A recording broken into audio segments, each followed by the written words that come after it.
बात बहुत पुरानी है। मैं 11 साल की थी। वो लगभग 23 का। हम उनके घर किराए पर थे। किराएदार यानी हमारा और मकान मालिक यानी उनका मकान एक ही बाउंड्री के भीतर। कोई आए जाए तो खड़खड़ से दोनों मकानों की खिड़कियां पट से आंखें खोल देती। कौन है? किराए के घर के अलग दस्तूर होते हैं। तब वाकफियत नहीं थी। अजीबोगरीब हालातों में अपना घर छोड़ना पड़ा था।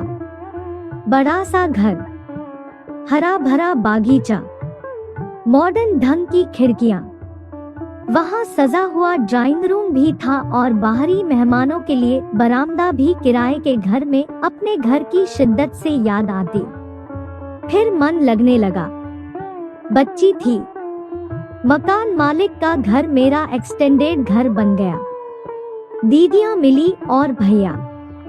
उनके यहाँ बैंगन की सब्जी बहुत मजेदार बनाती और कढ़ी, अनरसा भी, और मेरी माँ का बनाया तो सब कुछ ही बेस्ट होता था। दोनों घरों से कभी कटोरियां आती, कभी थालियां जाती। मेरे लिए सब नया था। बिजली गुल होना हमारे लिए दिवाली लेकर आता। दोनों घरों के लोग बाहर निकल आते। गप्पे होती। स्कूल राजनीति सीरियल। हम भाई बहन छोटे थे लेकिन राजनीति पर तब खुलकर बोलते। कभी अंताक्षरी होती तो मारपीट की नौबत आ जाती। किराए के घर में एक और चीज थी जो मुझे बेहद पसंद थी।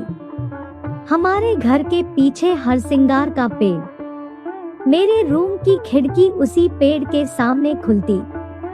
सुबह होती तो जमीन सफेद नारंगी फूलों का कालीन बन जाती। मैं गजरा, बालों की वेणी बनाने लगी। नहाऊं या ना नहाऊं, लेकिन हर इतवार गजरा लगता। पड़ोस, मकान मालिक के बेटे के भैया देखते। एक रोज पूछा, ये जो तुम गजरा लगाती हो, इस फूल को क्या बोलते हैं, पता है? मैंने कहा हाँ, हरसिंगार। उधर से जवाब आया, हरसिंगार नहीं, इसे यौवन सिंगार कहते हैं। और फिर अजीब सी हंसी। मैं सहम गई। बच्ची थी लेकिन पता नहीं क्या हुआ कि फिर मैंने गजरा नहीं लगाया। किसी से इसका जिक्र भी नहीं किया। शायद मामूली बात थी, लेकिन यही शुरुआत थी। मेरा सुबह का स्कूल होता, भाई दीदी दोपहर में जाते।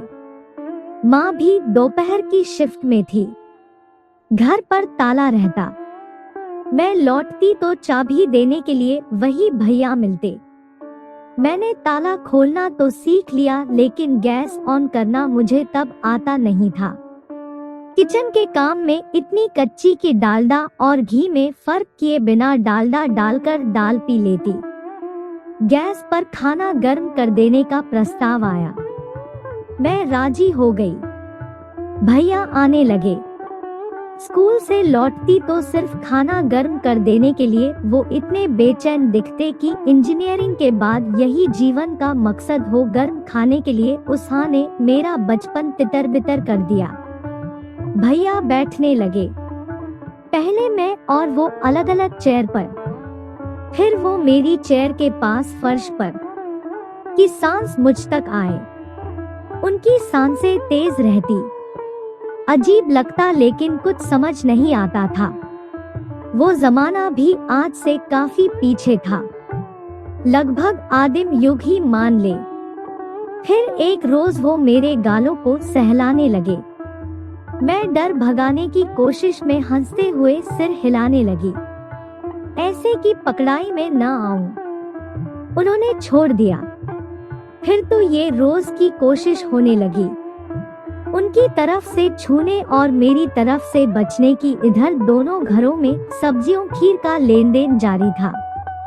उस रोज स्कूल में एक हादसा घटा। मेरी सीट पार्टनर की मौत। मैं लौटी। तेज बारिश हो रही थी।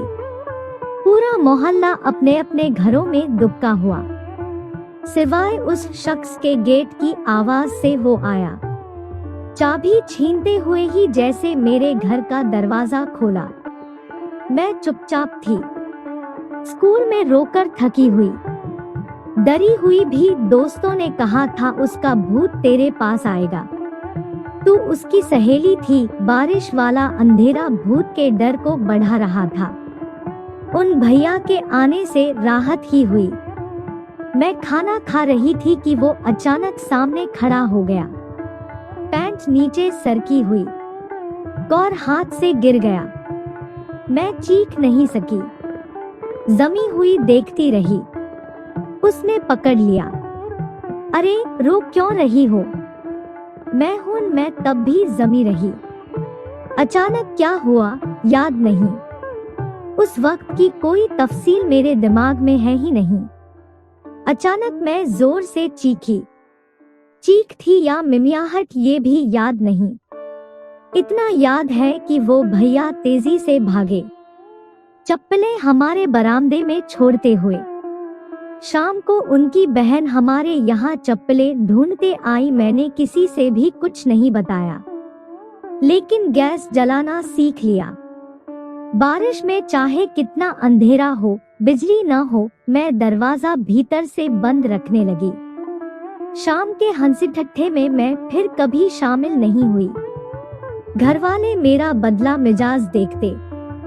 माँ ने उस भैया का नाम लेते हुए पूछा, कुछ हुआ है क्या? पुतलियां मुझ पर जमी हुई, जैसे कह रही हो आज सच मत बोलना। मेरी माँ दुनिया की सबसे उजली, सबसे मजबूत माँ तब तक बहुत थक चुकी थी। पहली बार माँ से झूठ कहा। माँ से सच ही बोलने वाली बेटी इस अकेले और ऐसे सैकड़ों मामलों में फिर हरदम झूठ बोलती रही।